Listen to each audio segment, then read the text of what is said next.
Hello বন্ধুরা, আমি মাফি। প্রতিদিন নতুন নতুন রহস্যময় মাফিয়া, হ্যাকার আর অবহেলার গল্প পেতে আমাদের চ্যানেলটি সাবস্ক্রাইব করে পাশে থাকবেন। Sorry to say mister read, আপনি অনেক দেরি করে ফেলেছেন। ওকে এখানে আনতে ওর দেহ থেকে অনেক রক্ত বের হয়ে গেছে, প্লাস ওর পেটের ক্ষতটা অনেক গভীর, সেই জন্যই মৃত্যু হয়েছে ওর। চিৎকার করে উঠলেন নীলিমা চৌধুরী। সকালবেলায় অফিসে গিয়েছিলেন তিনি, খবর পেয়ে ছুটে আসলেন হসপিটালে। সাথেই আছে অয়ন চৌধুরী, তার হসপিটালে নাইট ডিউটি ছিল। কিন্তু বাড়ি ফেরার আগেই এই মর্মান্তিক ঘটনা। আদরের বোনকে পড়ে যাওয়ার আগেই আগলে নিত তিনি। গলা কাটা মুরগির মতো হাও মাও করে পাগলের মতো কান্না করতে লাগলো নীলিমা চৌধুরী। বোনের আর পরিবারের এমন অবস্থা, অয়ন চৌধুরীও দুর্বল হয়ে পড়েছে। ইশতিয়াক চৌধুরী জরুরি ফ্লাইট বুক করে যত দ্রুত সম্ভব দেশে ফেরার চেষ্টা করছে। কান্না করতে করতে অবস্থা খারাপ হয়ে গেছে নীলিমা চৌধুরীর। তাকেও অ্যাডমিট করা হয়েছে হসপিটালে। ডাক্তার বলেছেন অতিরিক্ত চাপ সহ্য করতে না পেরে ছোটোখাটো ব্রেন স্ট্রোক করেছে নীলিমা চৌধুরী। জরুরি চৌধুরী বাড়ির সকলে যেন এক একটা জীবন্ত লাশ হয়ে গেছে। হসপিটালের করিডোরে বসে আছে রিদ। মুখে তার কোনো কথা নেই, কোনো রিয়াকশানও নেই। তার ভিতরে কি চলছে বোঝা বড় দায়। নিজেকে কঠিন আবরণে ঘিরে রেখেছে রিদ। ভেঙে পড়লে চলবে না। রিশাদ চৌধুরী রিদকে ভাঙা এত সহজ নয়। এমন সময় জাবিদ এসে বলল, স্যার, আমি আপনাদের বাড়ির সব সিসিটিভি ফুটেজ চেক করেছি। ওরা সব মুখোশ পরেছিল বিদায় চেনা যাচ্ছে না।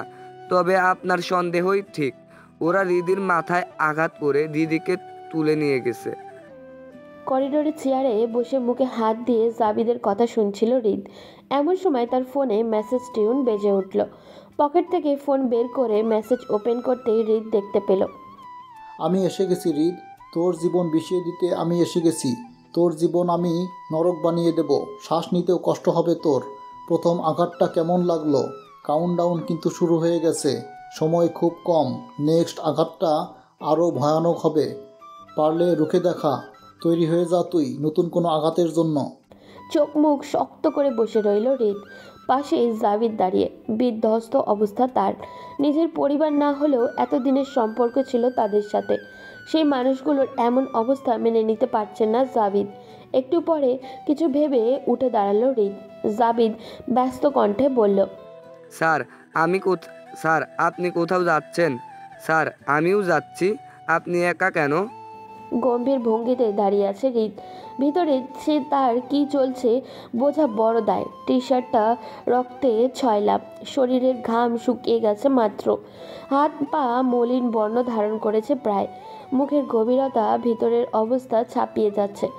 জাবিদের দিকে ঘুরে তাকালো রিদ। চোখ দুটো লাল হয়ে আছে হৃদের চোখের দিকে তাকিয়েই একটু ভয় পেল জাবিদ। ছেলেটা নেহাতি নরম মনের। সাহস যতটুকু পায় সব হৃদের জন্য। রিদ জাবিদের কাঁধে হাত দিয়ে বলল, তোমার এখানে থাকাটা বেশি জরুরি জাবিদ। ছোট আব্বু একা সব সামলাতে পারবে না। ফুপির অবস্থাও ভালো না। তুমি প্লিজ একটু নিতের দাফনের ব্যবস্থাটা করে ফেলো। আব্বুর আসতে দেরি হবে। যদিও জরুরি ফ্লাইটে আসার চেষ্টা করছে। এমন অবস্থায় আমি চলে যাচ্ছি। তুমিও যদি চলে যাও, এসব সামলানোর জন্য কেউ থাকবে না, তুমিও আমার সাথে গেলে। নীতির দাফনের কথা বলতে অশ্রু চোখে ভরে গেল জাবিদের। বাচ্চা মেয়েটা কালো চৌধুরী বাড়িতে হেসে খেলে বেরিয়েছে। আজ সে না ফেরার দেশে। অনিয়ম করে মানুষের চলে যাওয়া, হায় বিধাতা, কি নিদারুণ খেলা তোমার। সত্যিই বোঝা বড় দায়। গলা ধরে কণ্ঠে জাবিদ বলল, স্যার, দাফনের ব্যবস্থা আমি করে দিব। নীতি আমারও ছোট বোনের মতো ছিল, কিন্তু আপনার আদরের ছোট বোনটার শেষ দাফনও কি আপনি থাকবেন না? জাবিদের কথা শেষ হতেই উল্টো দিকে ঘুরে দাঁড়ালো রিদ। হয়তো তার চোখেও বর্ষণ ধারা দিয়েছে। আর জাবিদের সামনে তা দেখাতে নারাজ। কণ্ঠে কঠিন ভাব এনে রিদ বলল, আমাকে এখন যেতে হবে জাবিদ। তুমি তো জানো আমাদের কাজটা এমনই। নিজের জীবন বাজি রেখে চলতে হয় আমাদের। ভিডিওর এই পর্যায়ে আপনাদের জানাতে চাই নতুন ও মজাদার অনলাইন ক্যাসিনো সম্পর্কে, যার নাম বানজাইবেট। কেন বানজাইবেট আলাদা? এতে রোজ লক্ষ লক্ষ মানুষ খেলছে এবং প্রতিদিন প্রচুর নগদ অর্থ জিতছে। এখানে রয়েছে 3 লক্ষাধিক অ্যাক্টিভ প্লেয়ার। এভিডে বিট, crazy time, Frankie time, coin flip, sweet bonanza, poker, slots, live casino সবই আছে এখানে এবং খুব শীঘ্রই স্পোর্টস গেমগুলো যুক্ত হবে। এছাড়াও বিকাশ, নগদ এবং রকেট দিয়ে তাড়াতাড়ি ডিপোজিট ও উইথড্র করতে পারবেন। এর সাথে 24 ঘন্টা সপ্তাহে 7 দিন সাপোর্টও থাকছেই। তাই এখনই নতুন অফারে অংশগ্রহণ করুন। নিচের পিন কমেন্টে ক্লিক করে সাইন আপ করুন এবং প্রোমো কোড ব্যবহার করুন। প্রথম ডিপোজিটে 100% ওয়েলকাম বোনাস এবং 25,000 টাকা পর্যন্ত বোনাস প্লাস 200টা ফ্রি স্পিন পাবেন। এই সুযোগ সীমিত সময়ের জন্য, মিস করবেন না। এখন চলুন গল্পে ফেরা যাক। ভাবনার একটু এদিক থেকে সেদিক হলে সব তছনছ হয়ে যাওয়ার সম্ভাবনা থাকে। আমাদের কাজটা যে কোনো সম্পর্কের বাধা নিষেধ মানে না। স্যার, তবু আপনি একা যাবেন না, ফোর্স নিয়ে যান। হৃদ একা চলতে জানে জাবিদ, সে একাই সব রেস্কিউ করতে পারবে। এনিওয়ে, তুমি এক কাজ করো, হৃদির ফোনের লোকেশনটা আমাকে পাঠাও। বাই। স্যার, দিদির ফোন যে এখনো অন আছে, আপনি শিওর? হৃদ লুকানো হাসি দিয়ে বলল, কিছু কিছু জিনিস এমনিতেই জানা যায় জাবিদ, সেটা আমার অনেক দিনের এক্সপিরিয়েন্স বলতে পারো, কিংবা IQ sense. Sir, ACP sir আপনাকে খুঁজলে কি বলবো? বলবে আমি কোথায় গেছি তুমি জানো না। মিথ্যা বলবো? কিছু ভালোর জন্য কিছু মিথ্যা বলা উচিত। আমি যেমন কিছু ভালোর জন্য কিছু অপরাধীকে জেলে না পাঠিয়ে উপরে পাঠিয়ে দিই, আর আজও তেমন কিছুই করতে যাচ্ছি। এসিপি স্যার জানলে আমাকে বাধা দেওয়ার চেষ্টা করবে। কিন্তু স্যার। কোনো কিন্তু না জাবিদ। সৎ ইন্সপেক্টর রিশাদ চৌধুরী হৃদকে দেখেছ এতদিন, কিন্তু আজ তার অনুরূপ দেখবে ওরা। গুন্ডা ইন্সপেক্টর হলে অপরাধীদের কি অবস্থা হয় জানো তো? ব্যস্ত পায়ে বড় বড় পা ফেলে হৃদ নিজের স্থান ত্যাগ করলো। সত্যি, পরিস্থিতির কাছে মানুষের মাঝে মাঝে অসহায় হয়ে যায়। নিজের ভিতরে আবেগ প্রকাশ করার সময় মাত্রা দেয় না। ঝড়ের গতিতে এগিয়ে চলছে হৃদের সাদা কারটা।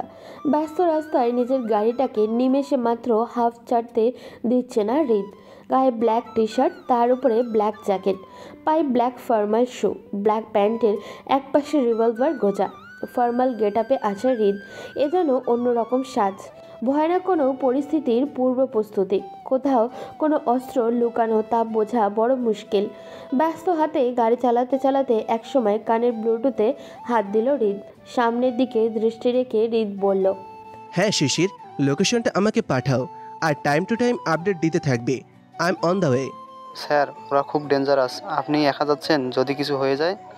জীবনের পরও আমি করি না শিশির, আপাতত হৃদিকে বাঁচাতে হবে। ওকে স্যার, আমি রিদির ফোনের লোকেশন আপনাকে পাঠিয়ে দিচ্ছি। প্রায় 30 মিনিট পর একটা গোডাউনে এসে থামলো হৃদের গাড়ি। চারিদিকে অস্ত্রধারী লোকজন দেখে বোঝা যাচ্ছে কেউ তার আসার অপেক্ষাই করছিল। সে নিশ্চয়ই জানতো হৃদ আসবে। গাড়ি থেকে নেমেই একটু এগিয়ে গেল হৃদ। দূর থেকে হৃদকে দেখে বাঁকা হাসলো লোকটা। মনে যেন ভয়ানক আনন্দ পাচ্ছে সে। হৃদ যত সামনের দিকে যাচ্ছে তত স্পষ্ট হচ্ছে লোকটার চেহারা। আর কয়েক পদক্ষেপ ফেললেই লোকটা হাসতে হাসতে বলল, আমি জানতাম হৃদ তুই একাই আসবি। তোর সেই আগের মতো জেদ আর সাহস এত কিছুর পরেও আছে দেখে অবাক হলাম বই কি।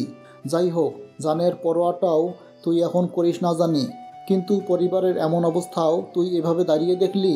সত্যি তোর কলিজা আছে বলতে হবে। নিশ্চুপ ভঙ্গিতে দাঁড়িয়ে আছে হৃদ। লোকটার কথার পরিপ্রেক্ষিতে কোনো জবাব দিল না। লোকটা আবারও বলতে শুরু করলো, তবে কলিজা থাকলেই তো হয় না। জানের মায়া যদি করিস তাহলে আমার পায়ে ধরে মাপ চেয়ে নে আর নিজের বউকে নিয়ে যা। তোকে লাস্ট একটা সুযোগ না হয় দিয়ে দেব আমি। যতই হোক, একটা সময় তো আমরা ফ্রেন্ড ছিলাম, তাই না? হালকা পায়ে লোকটার দিকে এগিয়ে যাচ্ছে হৃদ। ধীর স্থির সে। লোকটি হাসতে হাসতে বলল, হেই, কেউ আছিস? সামনের দোকান থেকে কিছু চুরি নিয়ে আয়। আমি নিজ হাতে আজ চুরি পরিয়ে দেব সিআইডি ইন্সপেক্টর রিশাদ চৌধুরী হৃদকে। ব্যঙ্গ করে বলল লোকটি। তারপর পাশের কিছু লোককেও হেসে দিল।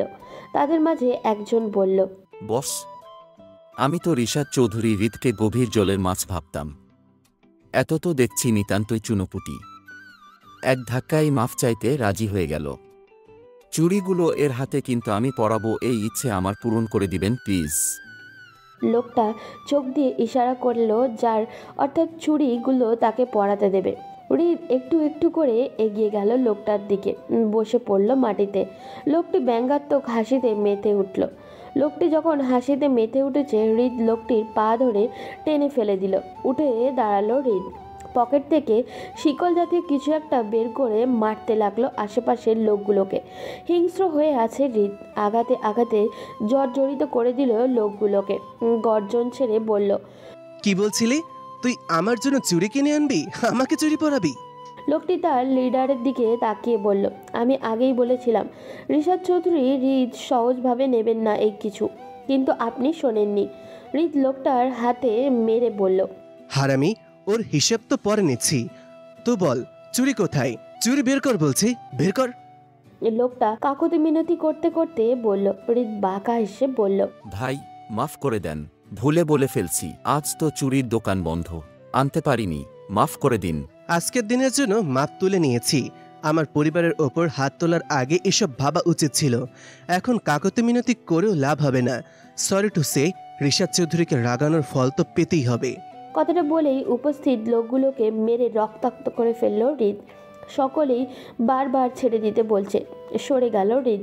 হাতে শিকল ফেলে দিল দূরে। শার্টের হাতা গোটাতে গোটাতে গিয়েও গেল গোডাউনের পিছনের দিকে। তীক্ষ্ণ কণ্ঠে শব্দ করে বলল, তো মিস্টার আরেন তৌসিফ, সত্যিই বলে সকলে, কুত্তার লেজ কখনো সোজা হয় না। তুই হচ্ছিস সেই নেড়ি কুত্তার লেজের মতো। সোজা হওয়া তো দূর, আরও বাঁকা হয়ে গেছিস। ফ্রেন্ড বলে একবার সুযোগ দিয়েছিলাম, কিন্তু তুই কি করলি? প্রতিশোধ নিতে আমার পরিবারের ওপর হামলা করলি, আবার সাহস করে আমার একমাত্র বউ তাকেও তুলে আনলি। মানতেই হবে ভাই, তোর সাহস আছে, কিন্তু এত সাহস দেখানোর আগে তো তোর ভাবা উচিত ছিল এসবের জন্য হয়তো তোর জীবনটাই আর থাকবে না। কথাটা বলেই পাশ থেকে একটা হকি স্টিক দিয়ে আরিয়ানকে মারতে লাগলো হৃদ। হাতে পায়ে অজস্র আঘাত করছে হৃদ। আরিয়ান হৃদকে বাধা দিতে দিতে বলল, এই তো শুরু। আমি আর কি কি করি শুধু তুই দেখ। তোর জন্য আমার মান সম্মান প্রতিপত্তি সব শেষ, সব নষ্ট করে দিয়েছিস তুই। তোর জন্য আমি ফেরারি আসামি, শুধু তোর জন্য একজন সম্মানিত পুলিশ অফিসার থেকে পলাতক আসামির মতো হয়ে আছি। হৃদ ঝাঁঝালো গলায় বলল, সম্মানিত পুলিশ অফিসার নয়, বল মুখোশধারী। তোর ভেতরে এক রূপ আর বাইরে আরেক রূপ। ডিপার্টমেন্টের সামনে সৎ পুলিশের নাটক আর বাইরে নারী পাচারকারীদের সাহায্যকারী। আমি তো তোর আসল মুখোশ খুলেছি মাত্র। তোর তো ভাগ্য ভালো, তুই শুধু আমার বন্ধু ছিলি বলে তোকে জানি মারিনি, না হলে আমার লাইফে আর কাউকে আমি জীবনে বাঁচতে দিইনি। কিন্তু তুই কি করলি? ভালো হওয়ার বদলে উল্টে আমার পরিবারের উপর হামলা করলি। কথাটা বলেই আরিয়ানকে সোজা করে দাঁড় করালো হৃদ। সোজা হয়ে দাঁড়াতে পারছে না আরিয়ান। মেরে মেরে প্রায় আধ মরা করে ফেলেছে হৃদ তাকে। গলা বরাবর থাপ্পড় মেরে হৃদ আবারও বলল, আসলে কি বলতো, শত্রুর শেষ রাখতে নেই। আমার লাইফের সবচেয়ে বড় ভুল হচ্ছে তোকে আমি ভালো হওয়ার সুযোগ দিয়েছি, কিন্তু এখন আমি বুঝতে পারছি আমি ভুল ছিলাম। কিন্তু ভুল তো মানুষ বারবার করে না, সেই ভুল এখন শুধরে নেব। কথাটা বলেই হৃদ কোমর থেকে একটা রিভলভার বের করে আরিয়ানের মাথায় তাক করে বলল, বল হৃদি কোথায়? হিংস্র বাঘ দেখেছিস? আমি হলাম সেই হিংস্র বাঘ। বাঘ কিভাবে শিকার করে জানিস তো? শান্তভাবেই। শিকার টেরও পায় না কখন সে মৃত্যুর দোরগোড়ায় পৌঁছে যায়। কিন্তু তুই তো সে বাঘের খাঁচায় হাত দিয়েছিস। বল হৃদি কোথায়? এমন সময় পিছন থেকে কেউ বলল, থেমে যা বলছি, না হলে তোর বউ শেষ। হৃদ চমকে পেছনে তাকাতে একজনকে দেখে থেমে গেল সে। মাথার চুলগুলো টানতে টানতে রিভলভারটা কোমরে গুজে নিল হৃদ। হাব ভাব বোঝা মুশকিল তার। পেছনে তাকিয়ে দেখে চোখ মুখ গম্ভীর করে বলল, রোহান মির্জা, হানিস মির্জার ছেলে? বাহ, বাপ চাচা যে পথে ছিল তাদের ছেলে তো এক ধাপ এগিয়ে। ইতিমধ্যে 5টা ধর্ষণ কেসের আসামি। নেহাত টাকার জোরে মিথ্যা সাক্ষ্যের ভিত্তিতে এখনো বাইরে। তাছাড়া নারী পাচারকারীর ট্যাগ তো লেগেই আছে। বাহ বাহ, আমার সম্পর্কে অনেক কিছু জানিস দেখছি। তবে তোর সম্পর্কে ঠিক শুনেছিলাম। অনেকদিন পর একজন ভালো মাপের খেলোয়াড় পেলাম। এখন খেলে মোজ পাবো। মজা পাবি নাকি আমার সাথে দেখা হওয়ার জন্য আফসোস করবি সেটা তো সময় বলে দেবে। আমি কখনো আফসোস করি না, সবটাই পরিকল্পনা মাফিক করি। তুই তো এখনো বাচ্চা আমার কাছে। এই বুদ্ধি নিয়ে আমার সাথে খেলতে এসেছিস? ভাবতেও হাসি পাচ্ছে। রোহান মির্জা উচ্চস্বরে বলল, হেসে নে হেসে নে, কে বলতে পারে এটাই মনে হয় হয়তো তোর শেষ হাসি। হৃদ পাশের একটি টেবিলে লাথি মেরে বলল, এই, আওয়াজ নিচে। ঋষাদ চৌধুরী হৃদ উচ্চস্বর একদম পছন্দ করে না। গলা নিচু করে কথা বল। রোহান রিধির গলায় ছুরিটা এঁটে দিয়ে বলল, এই শান্ত হয়ে যা, না হলে একদম মেরে দেব তোকে। সত্যি বলছি, হৃদির গায়ে যদি আর একটাও আঁচড় পড়ে তোকে মেরে এমন হাল করব যে নিজের চেহারাটা দেখো তুই শিউরে উঠবি। আর আমার আগে সন্দেহ হয়েছিল আরিয়ান একা এসব করতে পারবে না, কারণ ও তো দেশের বাইরে চলে গিয়েছিল। দেশে কোনো কুকুরের সাহায্য ছাড়া এসব অসম্ভব। হুম, তুই ঠিকই ধরেছিস। ওই বোকাটা তো আমার খেলোয়াড় একটা গুটি মাত্র, যাকে ইউজ করছি আমি। মেন মাস্টার মাইন্ড তো আমি, মাঝখান থেকে ও মারা গেল। ইস, সত্যি খুব দুঃখজনক, কিন্তু আমার দুঃখ লাগছে না। তুই একটা মেন্টাল, যার মাথার ঠিক নেই। তোর মেন্টাল ট্রিটমেন্টের দরকার। ট্রিটমেন্ট তো তোর বইয়ের দরকার। সত্যি তোর উপযুক্ত সহধর্মী বলতে হবে। বেশ লাফালাফি করছিল, শান্ত হচ্ছিল না। তোর মতোই হাত চলে। আমি কিন্তু বেশ ইমপ্রেস হয়েছি তোর বইয়ের উপর। লাইফে প্রথম কোনো মেয়ের প্রতি ইমপ্রেস হয়েছি আমি। হৃদ তখন রিধিকে ধরার জন্য হাত বাড়িয়ে দিতে এগিয়ে যেতেই রোহান হুঙ্কার ছেড়ে বলল, না, সামনেও এগোবি না। সামনে এগিয়ে আসলে ওকে শেষ করে দিব। আজই শেষ দিন হবে রে ওর। হৃদ একটু পিছিয়ে গিয়ে বলল, ওকে কি করেছিস? সত্যি করে বল হারামির বাচ্চা, ওর কি করেছিস? ও এইভাবে ঝিমুচ্ছে কেন? আরে এইটুকুতেই এত রাগ করলে চলে নাকি? আরও অনেক কিছুই তো বাকি আছে এখনও। কথাটা বলেই রোহান পকেট থেকে একটা ইঞ্জেকশন বের করলো। ইঞ্জেকশনটা হৃদকে দেখিয়ে বলল, এটা কি জানিস তো? এটা হচ্ছে অ্যাসিড মেডিসিন, অর্থাৎ নাইসার্জারিক অ্যাসিড ডাই ইউথেলমেন্ট। এটা এমন একটা ধরনের মেডিসিন যা মানুষের মস্তিষ্কের উপর প্রভাব ফেলে, যার ফলে মানুষ ভ্রম দেখে, অবাস্তব জিনিস বাস্তব মনে হয়। মানুষের বাস্তব আর বাস্তবের মধ্যে পার্থক্য করতে পারে না মানুষ। দুইটার মধ্যে তলগোল পাকিয়ে ফেলে, আর একসময় প্রচণ্ড চাপে ব্রেন স্ট্রোক পর্যন্ত হয়। ইতিমধ্যে এই ইঞ্জেকশন 4-5 বার পুশ করা হয়ে গেছে বেচারির শরীরে, তাই তো এমন অবস্থা। তাছাড়া তোদের বাড়ি থেকে কিডন্যাপ করার সময় তো একটা ঘুমের ইঞ্জেকশনও পুশ করেছিলাম। তা না হলে কি এত শান্ত থাকার মেয়ে তোর বউ? দেখছিস না, সোজা হয়ে দাঁড়াতেও পারছে না। তবে বলতেই হবে, জব্বর মাল ভাই। হৃদ প্রচণ্ড রাগে পাশ থেকে একটা চেয়ার উপরে উঠিয়ে বলল, তোকে তো আমি এইখানে শেষ করে দেব। এই নোংরা মুখে ওর সম্পর্কে আর একটা কথা বলবি না। মাল বলছিস কাকে? ও ঋষাদ চৌধুরীর বউ, শুনতে পেয়েছিস? ও ঋষাদ চৌধুরীর বউ। ওর যদি আর একটা ফুলের টোকাও লাগে আমি তোকে ভয়ানকভাবে মারব। ওকে তো আমি সেভ করেই নিব, কিন্তু মাঝখান থেকে তোর জীবনটার বলি হবে। আমি বলি হব? হাসালি তুই। আবার আস্তানায় এসে আমাকে হুমকি। আস্তানা নিয়ে ঘুরে কারা জানিস? কুকুরের দল। আর আমি হলাম সিংহ, বনের রাজা। যেখানে যাই পুরোটাই আমার। তাই নাকি? তোর চোখের সামনে থেকে তোর বউকে নিয়ে যাব, আর তুই কিছুই করতে পারবি না। কিচ্ছু না, পাচার করে দেব সিআইডি ইন্সপেক্টর আইনিকা চৌধুরী রিধিমাকে। সিআইডির সব অহংকার শেষ করে দিব, ভেঙে দিব তোদের। শুনেছি তোদের বিয়েটা নাকি অ্যাক্সিডেন্টলি হয়েছে। আচ্ছা, বাসর করেছিস? তুই তো তখনও তোর প্রেমিকাকে নিয়ে ব্যস্ত ছিলি। সে যাই হোক, এখন থেকে প্রতিদিন বাসর হবে তোর বউয়ের। প্রতিদিন এক এক পুরুষ অপবিত্র করে দিবে তোর বউকে।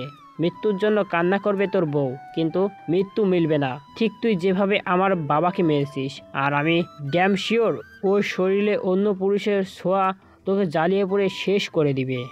খবরদার, এইসব কথা মাথাতেও আনবি না। মাথায় আনবো কেন? আমি তো করে দেখাবো, তারপর ভিডিও করে ভাইরাল করে দিব। চিন্তা করিস না, তোকেও না হয় পার্সোনালি পাঠাবো। আসছে আমি। কথাটা বলেই রোহান রিধির গলায় ধরে রাখা ছুরিটা তার লোকজনের হাতে দিয়ে রিধিকে গাড়িতে ওঠাতে বলল। নেশায় বুঁদ হয়ে আছে রিধি, চোখ বুঝে আসছে বারবার। মেডিসিনের ওভারডোজ, মাথায় যন্ত্রণা হচ্ছে, কোথায় আছে কি হচ্ছে কিছুই বুঝে পারছে না রিধি। রোহান রিধিকে নিয়ে একটা নির্জন রাস্তায় এগিয়ে চলেছে। এদিকে চারিদিক অন্ধকার ঘনিয়ে আসছে। মাগরিবের আজান মুখরিত হচ্ছে চারপাশ। গাড়ির হর্নের শব্দ নেই, নেই কোনো প্রাকৃতিক কোলাহল। হৃদও পিছু করে চলেছে রোহানের গাড়ি। দুইটা গাড়ি সমান তালে এগিয়ে চলছে, কেউ কারোর কাছে হার মানতে নারাজ। চারপাশে জঙ্গল আর জঙ্গল। হৃদ বেশ ভালো করেই বুঝতে পারছে তারা শহর থেকে একটু দূরেই আছে। নেটওয়ার্ক ক্রমশ কমে আসছে। এক সময় হৃদের সাথে শিশিরেরও কানেকশন বিচ্ছিন্ন হয়ে যায়, ফলে হৃদ আর রিধির লোকেশন দেখতে পারে না। এদিকে সামনে দুইটা রাস্তা, কোন দিক দিয়ে যাবে বুঝে উঠতে পারছে না। গাড়ি থামিয়ে রাগে গাড়িতে ঘুষি মারল হৃদ। রাগ তার ক্রমশই বেড়েই চলেছে।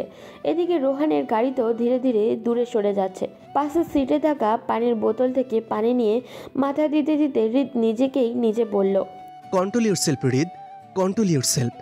এখন মাথা ঠান্ডা রাখতে হবে, ঠান্ডা মাথায় সবটা করতে হবে। মেইনলি হৃদি ওদের কাছে আছে, তাই আমার যা করার ভেবেচিন্তে করতে হবে। দেরি হলে হৃদি রিস্কে পড়বে, আর আমি তা কখনোই হতে দেব না। আজ না হয় নিজের ভাগ্য পরীক্ষা হয়ে যাক। কথাটা বলেই বাম দিকে রাস্তায় এগিয়ে গেল হৃদ। বিড় করে বলল, ওই বিধাতা নিজে যদি তোকে আমার ভাগ্যে লিখে রাখে, তাহলে আমি তোর কিছু হতে দেব না হৃদি। আমি আসছি হৃদি, আমি আসছি। একটু ওয়েট কর, একটু বিশ্বাস রাখ আমার ওপর। একটু এগিয়ে যেতেই দুইটা গাড়ি দেখতে পেল হৃদ। এগুলো রোহানেরই গাড়ি। হৃদ দেখতেই চিনতে পেরেছে। হৃদ দৌড়ে গাড়ির কাছে গেল, কিন্তু কেউ নেই। চারিদিকে ঘুরে ঘুরে দেখতে লাগলো হৃদ। নীরবে জঙ্গলের রাস্তা ধরে একটু ভেতরে ঢুকে গেল হৃদ। ভিতরে ঢুকেই তিনটা বড় বড় পরিত্যক্ত বাড়ি দেখতে পেল হৃদ। নিঃসন্দেহে বাড়িগুলো অনেক পুরনো। চারিদিকে ধুলোবালি জমে গেছে, দেওয়ালের গায়ের রং ফ্যাকাশে হয়ে গেছে। পাশের কিছু মানুষের ফিসফিসিয়ে কথা শুনে দেওয়ালের পিছনে লুকিয়ে গেল হৃদ। লুকিয়ে লুকিয়ে শুনতে লাগলো অজ্ঞাত সেই কণ্ঠস্বর, বস, এদের কি করব? সবগুলো এইখানে বন্দি করে রাখ। কিন্তু বস, মেয়েগুলোকে তো কাল পাচার করার কথা ছিল। কিন্তু একটা সমস্যা হয়ে গেছে, আজ রাত 8টার সময় ওদের পাঠানোর ব্যবস্থা কর। ওকে বস, আপনি যখন বলছেন আমি রাত 8টায় মেয়েগুলোকে পাঠানোর ব্যবস্থা করছি। হ্যাঁ, 18 জন মেয়েকে সময় মতো পৌঁছে দিবি। মেয়ে তো 17 জন, আপনি 18 জনের কথা বলছেন। আরেকটা কোথায়? ওটা একটু স্পেশাল, আমার কাছে আছে, তোর সময় হলে পেয়ে যাবি। ওকে বস, আপনি তাহলে টাইমলি মেয়েটিকে নিয়ে আসবেন, আমি সব ব্যবস্থা করছি। লোকটার কথাগুলো বেশ মনোযোগ দিয়ে শুনল হৃদ। তবে 1 আর 1 2 করতে বেশি সময় লাগলো না তার। মনে মনে বিড়বিড় করে বলল, এ তো দেখছি মেঘ না চাইতেই জল।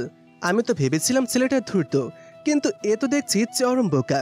আমি পেছনে লেগেছে যেন এখানে এলো, আর বড়সড় নারী পাচারের পরিকল্পনা করা হচ্ছে এখানে। নির্ঘাত কোনো মতলব আছে। অন্ধকারময় একটি ঘরে বন্দি আছে হৃদি। ঘরটায় নিকষ কালো অন্ধকার, আলোর কোনো চিহ্ন মাত্র নেই। মাথাটাও কেন এখনো ঘুরছে, তবে চোখের সেই ঘুম ঘুম ভাবটি এখন আর নেই। বিছানায় শুয়েছিল হৃদি। মাথায় হাত দিয়ে বসে পড়ল সে। মাথায় কেমন যেন একটা হালকা যন্ত্রণা হচ্ছে তার। কোথায় আছে, এখানে কি করছে, আস্তে আস্তে মনে করার চেষ্টা করলো হৃদি। সব কিছুই প্রথমে কেমন ঝাপসা ঝাপসা হয়ে আসছিল। তারই মধ্যে আলো বাতাসহীন ঘরে কেমন যেন হাঁসফাঁস লাগছিল হৃদির। ভ্যাবসা গরমে শরীর গুলিয়ে আসছিল তার। তবু উঠে দাঁড়ানোর চেষ্টা করলো হৃদি। উঠে দাঁড়াতে মাথা আবারও ঘুরে উঠল হৃদির। আবারও বিছানায় বসে পড়ল সে। নিজেকে স্থির করে শান্ত হলো সে। তারপর একের পর এক সব ঘটনা মনে করতে লাগলো। নিজের ফলমার্ক গেট আপ দেখে মনে পড়ল সে তো ফরেন্সিক ল্যাবে যাওয়ার জন্য বের হচ্ছিল। মাথায় 2 হাত দিয়ে আবারও ভাবতে লাগলো তারপর কি হয়েছিল মনে পড়ছে না কেন আমার। নিজের পকেটে হাতড়িয়ে নিজের মোবাইল ফোনটা পেতেই খুশির ঝিলিক দেখতে রিধির মুখে। ফোন বের করে ফ্ল্যাশ লাইট জ্বালালো। তারপরেই ফোনের স্ক্রিনে ভেসে উঠল হৃদের মিস কল। সময় ব্যয় না করে হৃদকে তৎক্ষণাৎ কল করলো রিধি। অপরিচিত লোকটার কথা বেশ মনোযোগ দিয়ে শুনছিল হৃদ। মনে তার নানান ধরনের ছক চলছিল। এমন সময় হঠাৎ করে ফোনটা ভাইব্রেট হতে লাগলো। ভ্রু কুঁচকে এলো হৃদের। এমন সময় আবার কে ফোন করলো? সচরাচর সে অপারেশনে থাকলে কারো ফোন রিসিভ করে না, সবাই জানে। তবে এখন কে কল করলো? সেখান থেকে নীরবে একটা দূরে সরে এলো হৃদ। ফোন স্ক্রিনে হৃদির নাম্বারটা দেখে ব্যস্ত হয়ে ফোন রিসিভ করে কানে ধরল। ফোন রিসিভ করেই হৃদ তৎক্ষণাৎ বলে উঠল, হৃদি, তুই কোথায় আছিস? আমি আছি তো, তোকে বাঁচিয়ে নেব। হৃদি মাথায় হাত দিয়ে বলল, বুঝতে পারছি না কোথায় আছি। একটা ঘরে বন্দি আছি। তাড়াহুড়োতে ওরা হয়তো আমাকে চেক করেনি, তাই ফোনটা এখনো আমার কাছে। মাথায় কেমন যন্ত্রণা করছে, মাথা খালি ঘুরে উঠছে। হৃদ ফিসফিসিয়ে ব্যস্ত কণ্ঠে বলল, তোর কিচ্ছু হবে না হৃদি, আমি আছি তো।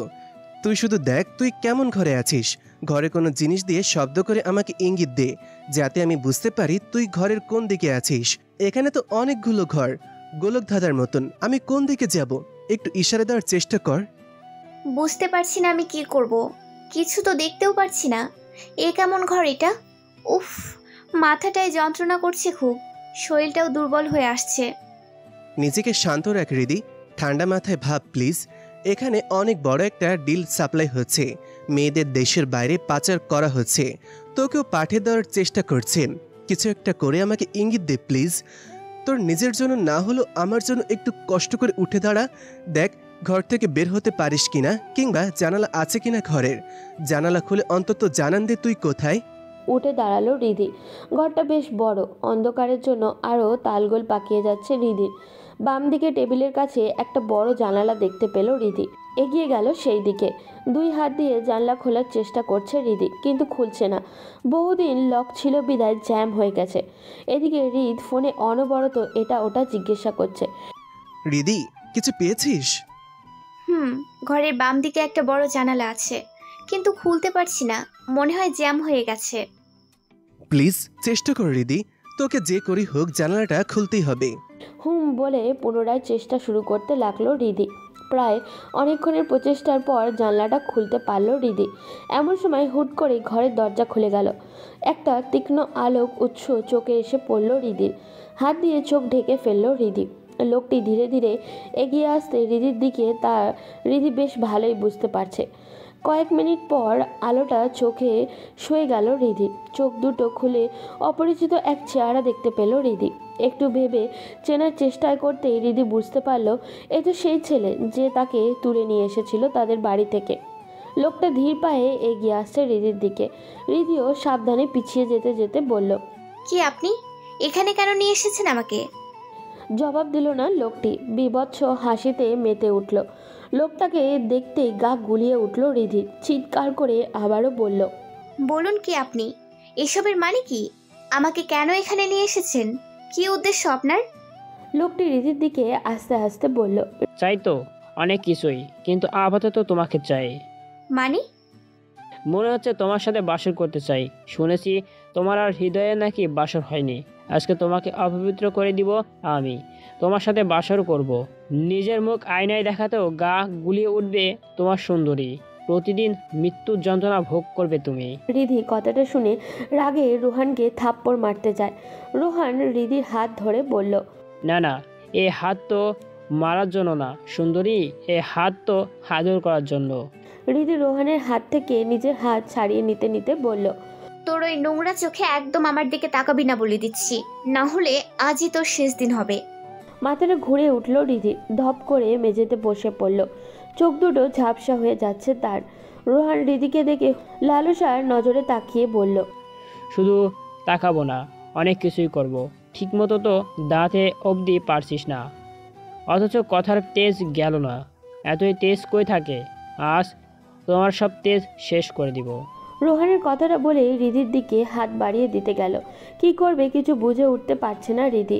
মাথায় কিছুই আসছে না। তারপর হঠাৎ জানলার দিকে নজর গেল রিধির। 2 ফোঁটা অশ্রু গড়িয়ে পড়ল তার চোখ থেকে। এই যেন নিজের আত্মসম্মান বাঁচাতে অন্য রকম লড়াই। মানুষ বেঁচে থাকে আত্মসম্মান নিয়ে, কিন্তু সেই আত্মসম্মান যখন আঘাত আসার সম্ভাবনা থাকে তখন নিজের জীবন দিতেও 2 বার ভাবে না। গড়িয়ে পড়া অশ্রু ফোঁটা মুছে ফেলল রিধি। এখন কান্না করার সময় নয়, পদক্ষেপ নেওয়ার সময়। নিজের সর্বশক্তি দিয়ে দূরে ধাক্কা মেরে ফেলে দিল রিধি রোহানকে। গ্রিলবিহীন জানলার কাছে গিয়ে বলল, শুনে রাখ জানোয়ার, নারী সম্মান বাঁচাতে জীবন দিতে 2 বার ভয় পায় না। মরে যাব কিন্তু নিজের ইজ্জত দেব না। তোর মতো জানোয়ারের শিকার হব না। মারা তো একদিন যাবই, কিন্তু বিধি যদি আমার মরণ এভাবে লিখে থাকে তাহলে আমারও কোনো আফসোস নেই। বেঁচে থাকলে তোর জীবনের ভয়াবহ মৃত্যু নিয়ে আসবো তোর সামনে। মনে রাখিস, নারীর শক্তি এত সহজে হার মানে না। রিভেন্স অফ নেচার বলে একটা কথা আছে, মাইন্ড ইট। রোহান রিধিকে ধরার জন্য হাত বাড়াতেই ঘরের জানলা থেকে লাফ দেয় রিধি। শেষবারের মতো রিদ বলে চিৎকার দেয়। রিধির ফোনটা অনেক আগেই কেটে গেছে। রিদ ছন্ন ছাড়া পাগলের মতো এদিক ও সেদিক খুঁজতে লাগলো রিধিকে। এমন সময় উত্তর দিকের ঘর থেকে রিধির চিৎকার শুনে দৌড়ে গেল সেদিকে। জানলার নিচে পড়ে আছে রিধির দেহখানি, গল গল করে রক্ত বেরোচ্ছে হাত পা থেকে। হৃদ দৌড়ে রিধির কাছে গেল, রিধির মাথাটা নিজের কোলে তুলে নিল। একটা দিনে একই ঘটনার পুনরাবৃত্তি ঘটছে বারবার। তৎক্ষণাৎ নীতির মৃত্যুর কথা মনে পড়তে শিউরে উঠল রিধি গলা ধরা কণ্ঠে বলে উঠল, আজকে আপনার চোখ মুখে ভয় দেখতে পাচ্ছি আমি, হারানোর ভয়। এটাও কি সম্ভব? রিশাদ চৌধুরী হৃদের মুখে ভয়ের ছাপ। আমি তো ভাবলাম রিশাদ চৌধুরী হৃদের হৃদয় কংক্রিস্টের মতো পাথর দিয়ে করা, আবেগ অনুভূতি নেই। রিধির মাথাটা বুকে টেনে নিয়ে বলল, চুপ কর রিদি, চুপ কর প্লিজ। আমিও মানুষ, আমারও কষ্ট হয়। বিধাতা আমাকে এত বড় শাস্তি দিতে পারে না। আমি যে নিজের কাছে প্রতিজ্ঞা করেছি তোর কিছু হতে দেব না।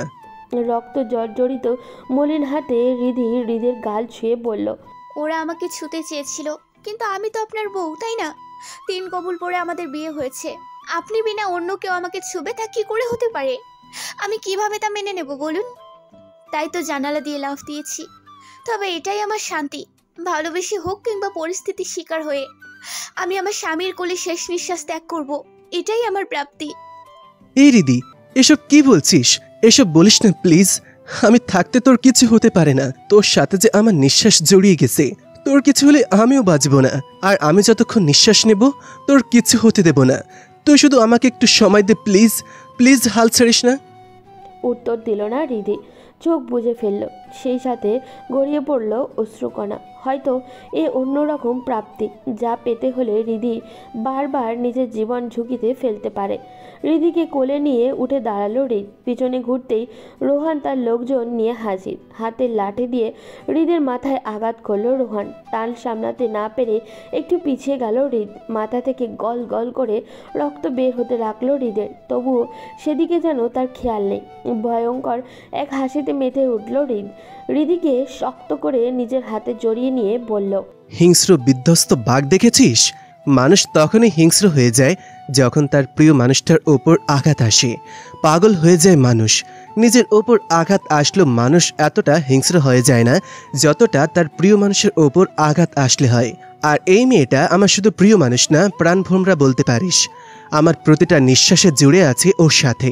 আর তোদের জন্যই আজ ও আঘাত পেয়েছে। তৈরি থাকিস, এক একটাকে কুত্তার মতন কষ্ট দিয়ে মারবো। জীবন নিয়ে ঘৃণা হয়ে যাবে তোদের। দুনিয়ার যে কোনো কোনায় লুকিয়ে থাকলেও পার পাবি না তোরা। এখন আসছি আমি। কথা শেষ করে হৃদ পকেট থেকে একটা বোমা জাতীয় কিছু বার করলো। ভয়ে রোহান সহ তার লোকজন একটু পিছিয়ে গেল। হৃদ সময় নষ্ট না করে ছোটোখাটো ককটেল বোমা ছুঁড়ে মারল রোহান সহ তার লোকজনের দিকে। নিমেষে চারিদিক ঘন ধোঁয়ায় ছয়লাভ হয়ে গেল। চোখের মধ্যে ঝাঁঝালো এক ধোঁয়া এসে বিঁধল রোহান আর তার লোকজনদের। এমনিতেই রাতের পরিবেশ, তার মধ্যে আবার ঘন কালো ধোঁয়ায় চোখের পলকে হৃদিকে নিয়ে পালাতে যেতে একটু সময় লাগলো না হৃদের। দ্রুত গতিতে গাড়িতে গিয়ে বসে গাড়ি স্টার্ট দিয়ে চলে গেল হৃদ নিজ গন্তব্যের উদ্দেশ্যে।